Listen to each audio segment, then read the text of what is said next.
What's up, everybody? Welcome to the Pick Six Podcast, CBS Sports Daily NFL Podcast. This is an emergency edition of the Pick Six Podcast. I'm Will Brinson, by the way, your host, joined by Ryan Wilson and John Breech. It's going to be a quick breakdown of the Steelers and Titans game, which has been postponed from Sunday in Week 4 to either, according to the NFL, Monday or Tuesday because of a COVID outbreak in John Breech's hometown. This is true. I live 8 miles away from the Titans practice facility. I've locked myself down in my basement. I'm not going outside. I'm not even going to risk breathing the same air as the Tennessee Titans right now. That's not true, John, because you took a picture from outside the stadium yesterday and tweeted it. Did you see what I was wearing? I had a hazmat suit on, Ryan. I had a hazmat suit on. No, you didn't. You're lying. That's the issue. So you don't know if I own a hazmat suit. You don't think I don't own a hazmat suit? No, we don't. I believe you do. Okay, Did you hear that we got a new sound drop for the Brady Quinn football show? That's not it. No, good. Oh, we missed! That's really cool. Air horns. Probably not the most, probably a little too upbeat for this news. Anyway, I actually do think this is a positive outcome for Steelers Titans because we found out there were 8 people within the Titans organization who had tested positive for COVID-19. 3 players, 5 personnel guys. The Titans had played the Vikings, so the concern was Minnesota, who had to shut down their facility as well, might have contracted a bunch of COVID-19. The concern was the Titans' entire team might contract COVID-19 in the airplane or wherever else they were with all these people. In that, the contact tracing might not be able to get done in time. The lockdown might, the facility for the Titans facility might not happen in time. And this would spread for the Titans. And then all of a sudden you lose a team for 2 weeks in the entire NFL season. But at least through 1 day of testing, there's only 1 additional player that brings 4 total Titans players who have tested positive for COVID-19. If that is the end result, and we don't know that because it can take a little while for the test to come back and they will have to test again multiple days in a row. But if that is the end result, Breech, this is a great outcome for both the Titans and the NFL. Oh, absolutely. This is if you're the NFL, you were looking at this as worst case scenario. Oh my God, we have our first outbreak. We're gonna have to cancel the Titans' next 2 games because we have to put everybody in a 2-week quarantine, and this is just a total disaster scenario. But 4 players, look, that's the NFL had been planning for something small, for these smaller outbreaks, 4, 5, 6, 7, 8 players. That's why they upped the practice squad to 16 players. That's why you could move people up and down and shuffle your roster literally up until a couple hours before the game. So the NFL was prepared for this. And I do think from a logistical standpoint, this was the only decision they could make. You cannot let have one team have an outbreak and then let that completely derail the season, which is what possibly could happen if you play this game Sunday. Because if you're doing these tests, and let's just say you have a couple false negatives. We've had these false positives back in August. Some of the Titans players have a false negative. All of a sudden, they're on the field. Maybe a couple of them have it against the Steelers if they play Sunday because you didn't go through thorough testing. And then the Steelers get it, and then they both give it to their next opponent, and then everyone has it. So you can't let that happen. You have to be smart. And so I think this was absolutely the prudent decision by the NFL. Let me ask you this, John. And you mentioned this on HQ when we all 3 were on talking about this moments ago. So it's great news for the NFL and the Titans. Not great news for the Steelers because now they're being forced to play possibly on a Tuesday. And you mentioned this is the most prudent decision. Why not the most prudent decision? Why shouldn't that have been what our buddy RJ White suggested in a tweet yesterday? So I'll lay it out real quick. Originally, Pittsburgh and Baltimore are playing Week 7. Tennessee has a Week 7 bye.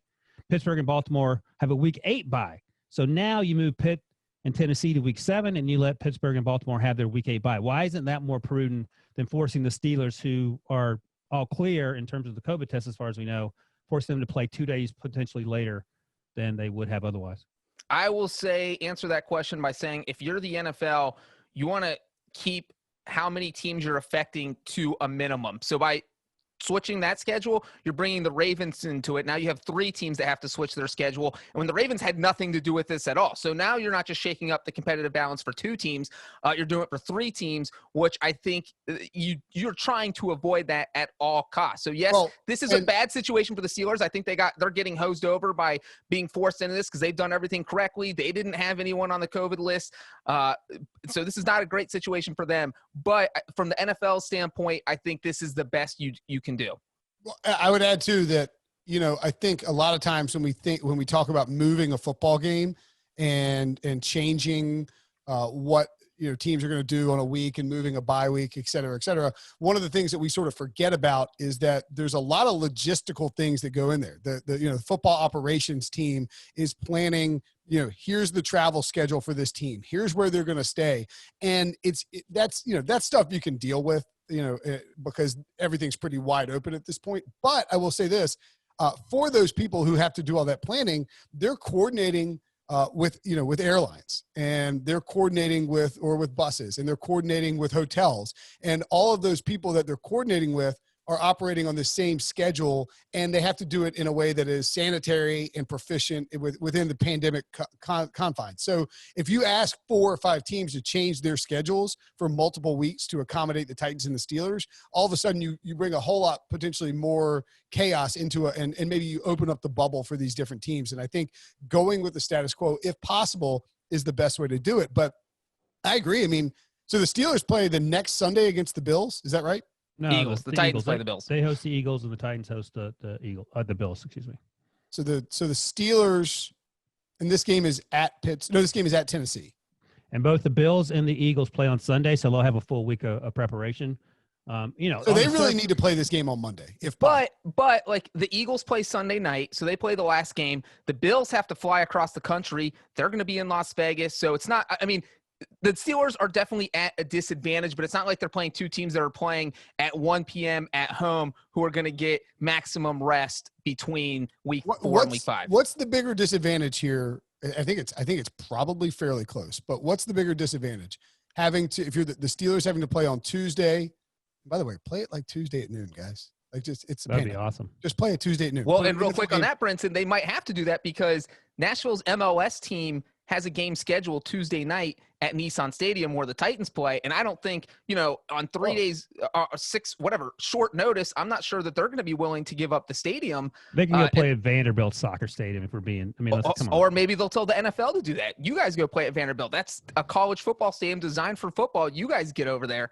I mean, are there fans? Is it just Clay Travis jammed in the stands? What's going on? Like, what's the deal? But so that's the point, is that, and that's probably why they didn't announce a day, is wait for the testing. If testing's good, you probably hold it Monday, but also we don't have a stadium on Tuesday, so we don't even know where we're going to play. Yeah. And I think the NFL probably said, look, we're going to push it to Monday or Tuesday. And it basically depends on what are the results of the next 24 to 48 hours of test for the Tennessee Titans. Because if also, we talked about the disadvantage for the Steelers. Oh yeah. Sorry, we didn't answer the question. Is it more of a disadvantage to play Tuesday and then play the next Sunday for the Steelers, or a bigger disadvantage for the Titans to have to play on Sunday when they can't start practicing till Saturday? Yeah, but that's a bigger disadvantage for the Titans. But everyone came into the season knowing there could be this potential. That's why the rosters were expanded for the practice squad, and you sort of knew that. And that was a concern without a doubt. But, we sort of talked about this in HQ. Some teams are going to get screwed. And, the Steelers aren't really getting screwed because at the end of the day, if you play on a Thursday night, you only have 3 days rest from the previous Sunday. Worst case, will have 4 days rest if they have to play on a Tuesday. They will be at home against an Eagles team that you should be able to beat the Eagles on 1 day rest. No offense, Debo, the way they're playing right now. But I don't think the Titans would have been at a bigger disadvantage had they been forced, for lack of a better word, to play on Sunday, given that they are out of the facility as of yesterday until presumably they were cleared. Who knows when that'd be Saturday. Yeah, and the Steelers, I believe, have their bye after the Ravens game in week 8 is their bye. So it's like, okay, let's grind through this. Let's see. They have week 8 buys. They faced each other in week 7 as it stands right now. And the Titans have a week 7 bye. So you're at least not making these two teams who are having to change up their schedule, maybe play compressed games. Like, you're going to give them a break in a couple of weeks. You know what I mean? Like, it's not like they have a week 13 bye. Like I mentioned RJ's tweet about moving all these pieces around to play in week 7 and week 8.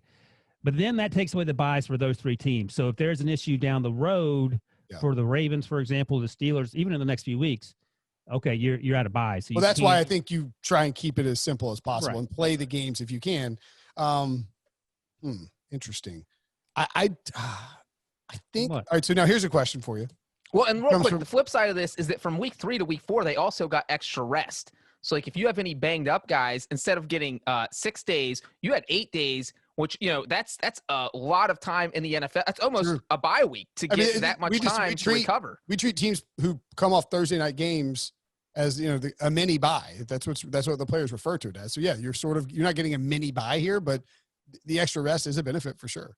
Well, there's the cost of playing sloppy football much earlier than you used to as well. Sure. And look, the Steelers still, I mean, the Steelers are going to get like 5 days of practice to prepare for the Titans. That's a pretty big advantage too. And the Titans, are they practicing yet, John? They're still not practicing, right? No, they're not allowed in their facility until Saturday, unless that changes, unless somehow the testing all comes back negative, which that's what happened today. We'll real quick, Brinson. So I think unless they change that, the earliest it would happen is maybe Thursday or Friday. But right now they can't go back till Saturday. So you're talking about they'd get Saturday, Sunday, and Monday if they move the game to Tuesday. And right now they're just doing Zoom meetings, so no on-field practice. Well, I was going to say I think the reason that they're like, let's push it back is because you could be like, all right, test positive on Wednesday, or all test negative on Wednesday.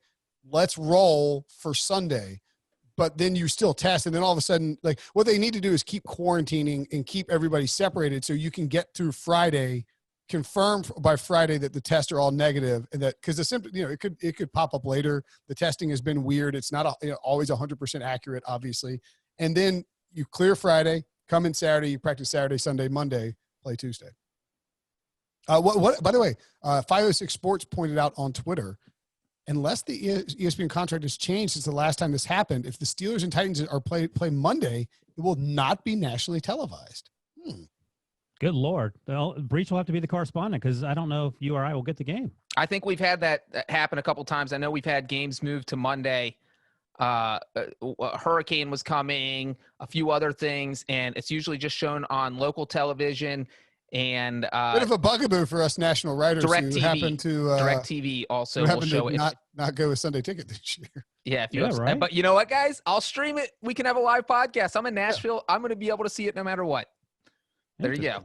No, we're not going to do that to be breaking NFL policy. I didn't just say that. We definitely won't do a Zoom call with Breech's camera pointed at the television. No, I won't be doing that. That's been fun, Ryan. What are you talking about? Ryan, it's the Steelers. How are you going to watch your Steelers? I know. I have to. I can listen to it on the radio through Game Pass. So that's maybe what I'll have to do. Surely, what would be nice if the broadcast companies would get together and say, hey, look, it's a pandemic. Let's throw that puppy on national television. Well, it would be nice if we didn't have a pandemic and we could just play on Sunday, but a lot of things going on in 2020. Well, I'm just saying, like, if you're ESPN and CBS says, hey, we're going to air this game at 5:00 on, or maybe we air it at night. I mean, maybe that's why you do it on Tuesday. You're going to cost. Was that going to be a Nashville FC game? Was that going to be who was going to be the announcing team for that? That might have been Romo Nance. No, the big game next week is not them. It's Chiefs and Pats. That's right. So we're talking Iron Eagle. But this is a 1:00 game. So, but right, even on the local markets, that wasn't even the top game for 1:00 games.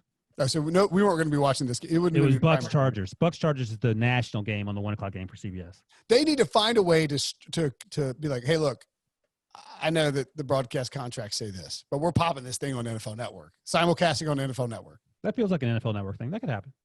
Yeah, we've done that before. Okay, and obviously, if the game is Tuesday night, you'll have to adjust your fantasy lineups, all that. I would assume that if you bet on the Steelers early on or bet on the Titans early on, that game will not be canceled.